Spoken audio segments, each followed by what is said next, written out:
I think it's a reflection of real life. I think it's important to see people as they are for who they are, and you know, one of the conceits is kind of like if I hadn't moved to New York, what my life would be like in Kansas, and I feel like this is largely what it would be like. This is the kind of people I love and relate to, and I mean, you just want to show people being people. You know, I don't think the show was set out to be some sort of a political statement, but I think that the personal is political, especially in the times that we're living in right now. And I think it's just this really beautiful thing to show.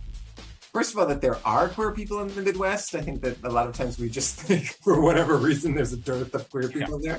And I think also just showing people, you know, Frederick Coco or Joel or Brad, and seeing these characters on the as members of the LGBTQIA plus community, but also who are just members of your community and who are just people and humans and not some scary monster. You know, for me, like, I'm sort of a not religious person. Like the thing, like, love the sinner, hate the sin, which is something that Trisha says to Sam in the basement in the pilot, is something that somebody has said more than once from my hometown. And I was like, you know, so religion's always been kind of complicated and loaded for me. And then when we talked about having the character of Joel, you know, be religious, I was like, I think that'd be a problem for Sam. So I don't know. And then, you know, I think Carolyn or somebody was like, well, that's why he has to have it. And so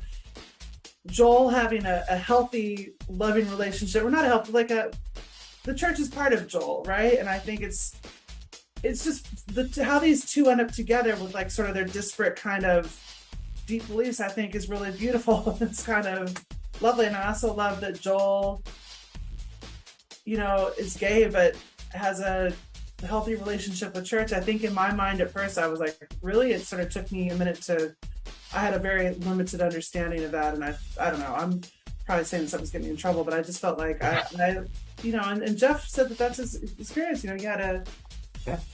Yeah, like, I grew up in the church. I know countless. I went to Texas Lutheran College, so I know a lot of people who are Lutheran pastors now. It's a weird thing about me. 2 truths and a lie, baby. That's one of my truths. And I think I know so many of them are really progressive and have and provide a safe space for queer people and a space for community. Among the entire community, and welcoming and affirming for everyone. And so it's not all that unusual. In fact, it's kind of common, especially in, like, rural or just Midwestern communities. Well, obviously, you know, I'm born and raised there, and then I not unlike Sam, left, and there was a point in my life where I didn't go home for at least 5 years. You know, I just couldn't. I just didn't want to. I didn't want to be home for whatever reason, and I think that was, you know, me kind of judging Kansas in a way.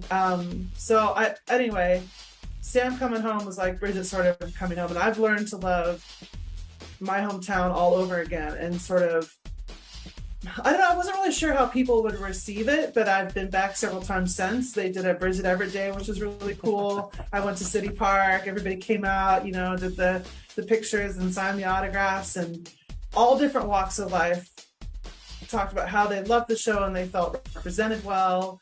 And, you know, talking to queer kids, to older farmers, you know, just everybody in between, and how, you know, it's a very proud, I feel very proud of that, because I want people, I was constantly like, well, that doesn't feel Kansas, that doesn't feel Manhattan, that doesn't feel, so the fact that we got some of it right feels really good to me, because, you know, I have family that lives there, and I want them to be proud, and I want the people from Kansas to feel well represented, because they're great people.